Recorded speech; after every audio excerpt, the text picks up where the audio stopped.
Alright guys, this video is very dark and it is now late, but we're going to give you this chapter anyway. It's got darker, but I have enough light to read, so don't you worry. All you need is my voice. Alright. Okay. Just making sure they stay on. We are on chapter 21, Jace's perspective. We're starting on page 173. This is Olivia Rivers' tone deaf, so thank you for joining me, and let's just hop right into it. I want to punch something hard. The studio that hired me as Mr. Promo Boy ended up being a dinky little place with a broken AC and a butt of a manager. I spend the entire day in the sweltering Albuquerque heat, sweating through my t-shirt and forcing smiles for all the fans that showed up. Add that to the guilt I feel over leaving Allie alone all day, and my frustration is ready to boil over.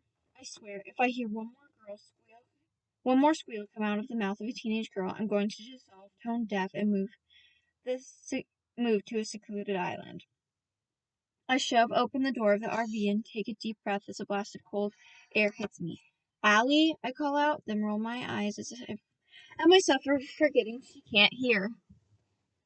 Despite that, I can't help the nervousness that runs through me when she doesn't respond. After seeing the sheer panic in her eyes last night, I didn't want to leave her today. I wanted to spend the day with her, apologizing for not being there when she woke up in the morning, making sure she was okay and assuring her that she'd make it safely to NYC. I wanted to spend the day with her. As I walk toward the living area, I hear a scratching and a low whine come from my bedroom. Poor Cuddles. My dog is going to disown me if I keep walking up like this. Cuddles lets out another whine, but I don't hear anything else as I head toward the couches. The TV is flicked on with no volume coming out of the sound system and subtitles flitting past on the bottom of the screen. Ali has changed the channel away from the news station, so now it's tuned to some boring cooking show. She's curled up on the couch, her head tucked close to her knees. She breathes softly, and I watch her chest rise and fall for a long moment, making sure she's not hyperventilating like she was last night. I cringe as I think of her nightmare. Her expression had looked so freaking terrified. How could I have not stayed close to her afterward? I mean, maybe the whole cuddling thing wasn't necessary, but it's not like I could have left her.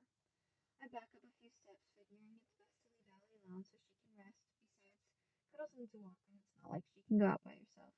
As I leave the living area, I glance back one more time at Allie. She shifts slightly in her sleep, letting out a tiny whimper, and the sound is like a shard of glass trapped in my chest. Is she having another nightmare? Maybe I should wake her up. I don't want her to have a freak out episode while I'm gone. I walk over her. I walk over to her, but as I reach out to shake her shoulder, I notice the notebook. My notebook. I let out a loud curse as I see it sitting on the armrest next to Allie's head. It's open, and I didn't leave it that way. No one reads my notebook. Ever. Never, never, ever. I snatch up the notebook, holding it protectively against my chest and wishing it would stanch the pain blooming there. It feels like a part of me has been ripped away and destroyed. That song was mine. Mine. I swore not to share it until it was perfect, and it was so close. Now it's ruined. Then I noticed the pen mark scratched across the page. What was she thinking, doodling in my notebook on the same page I was writing on my almost complete lyrics? That's just wrong. I peer down at the notebook, wondering what the heck could be so important that Allie felt the need to draw on my lyrics. What I see, they're not doodles. They're letters and words, musical notes and lyrics. I blink a few times, wondering if maybe I wrote this last night and just don't remember doing it. But no. I blink a few times, wondering if maybe I wrote this last night and just don't remember doing it. But no. The writing is curly and neat, the cute sort that belongs to a girl. It's the first half of my song, but it's definitely not my handwriting.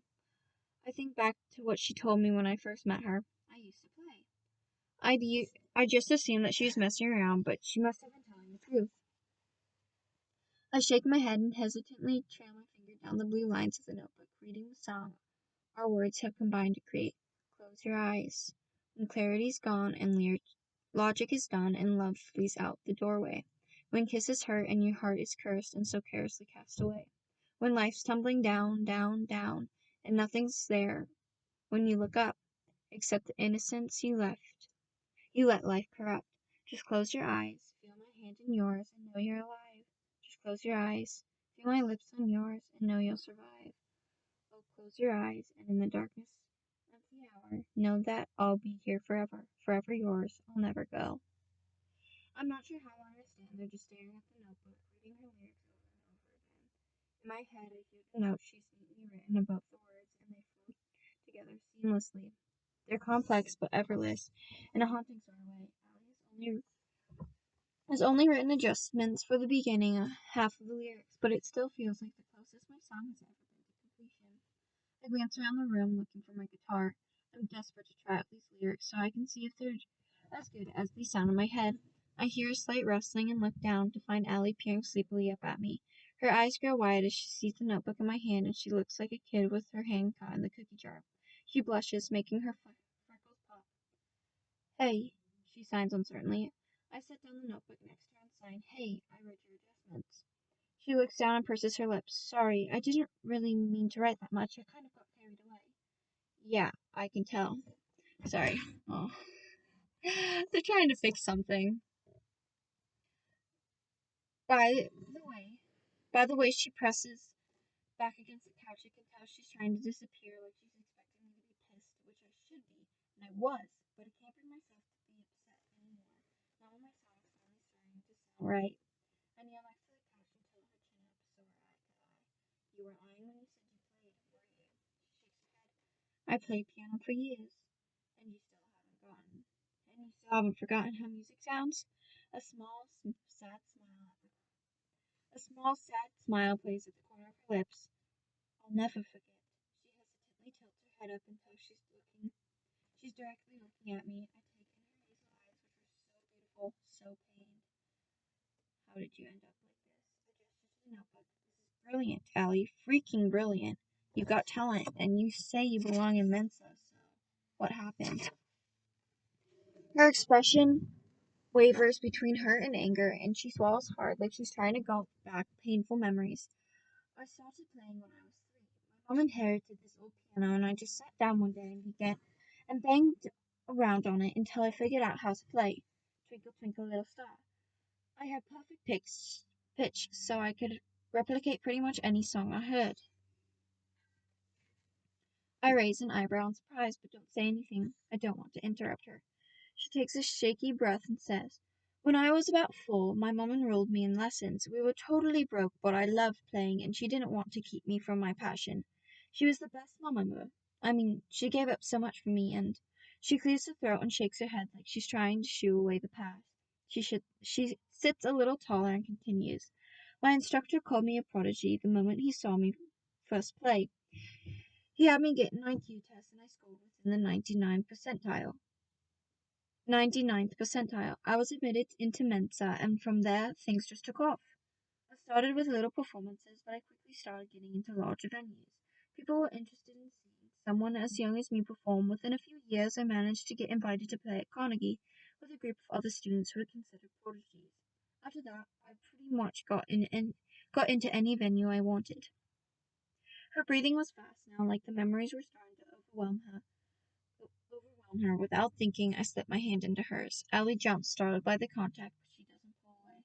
I've never noticed it before, but she has the hands of a musician, wide palms and long, delicate fingers. I loved it, and my mom was awesome about the whole thing.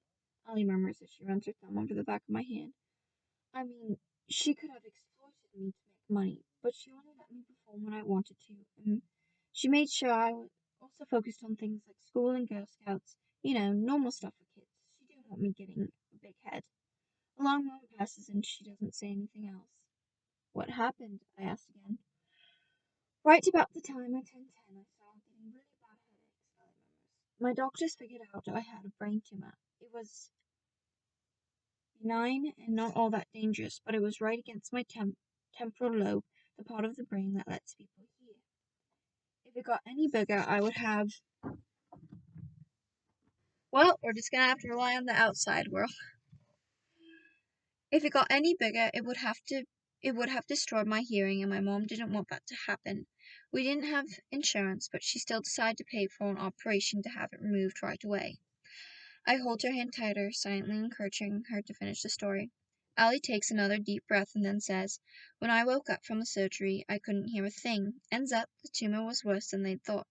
They had to cut away part of my brain to get it all out. Chances are the tumor will never come back, but the surgery left me permanently deaf."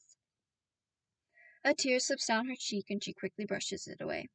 A nurse wrote all of this down for me to explain what had happened. All I remember is sobbing and thinking how creepy it was that I couldn't hear my own crying.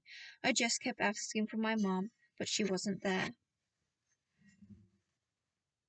"She left you?" I say, trying not to show my surprise. "No," Allie says, shaking her head fiercely. "It wasn't her fault. She was so stressed about my surgery, and she had barely gotten any sleep, and—" Another tear escapes, and this time Allie's hand trembles as she scrubs it away. "There was a cafe right down the street from the hospital, and my mom walked there to get some coffee, and a drunk driver hit her. It was a freak accident, but by the time my surgery was over, she was in critical condition. My mom was in a coma for a couple of weeks after that, and then she died, and, well, you know the rest. I was sent to live with my dad, and here I am now." I shake my head, having no idea what to say. How the heck am I supposed to reply to that kind of story? Saying sorry doesn't cut it. Allie shakes her head in just the tiniest bit. "Sometimes I still want to blame myself for it. If I hadn't needed the surgery, my mom never would have been on the street, and she never would have gotten hit." "You can't believe that," I quickly signed. "Fate's a jerk, but that's not your fault, and I think that if your mom had to die, that's probably exactly how she would have wanted to go. Taking care of you, loving you." A fresh flood of tears trickles down her cheeks, but she doesn't break eye contact with me as she signs. "You know, you're the first person to ever tell me that." I clear my throat uncertainly. "So," she says slowly, "did I answer your question?" "Yeah." "Are you regretting asking?" "I don't know." I leave it to that, unsure how to say the rest of what's going through my mind. That it's thrilling to finally understand her better, but at the same time, I'm hurting from the pain I imagine she feels every day. Allie lets her gaze wander to the notebook I drop next to her. She stares at it for a long moment, and her smile takes on a slightly impish look. "So did you like my adjustments?" I cup her face in both my hands and stroke my thumb over her cheek. For once, she doesn't pull away, and I swear the pain fades from her eyes. Now there's a gentleness in her expression, timid and hesitant, but trusting. She's let her guard down because of me. Maybe even for me. I lean forward till the gap between us is closed, and I press my lips against hers. At first she freezes, unsure how to react to my kiss. But then she kisses me back. Her lips are soft and delicate, but there's a strength to her kiss that surprises me and makes me want more. More of the kiss, more of her lips, more of Allie. I twine my fingers in her hair and gently press her closer. I half expect her to pull away, but instead she reaches out and wraps her arms around my neck. Her skin is warm and smooth against mine. Our kiss seems to last forever, but I'm still not satisfied when I pull back. I rest my forehead against hers and smile at her, brushing a strand of her hair out of her face. She smiles back, the kind of smile that says she's happy, not just satisfied, not just content, but happy.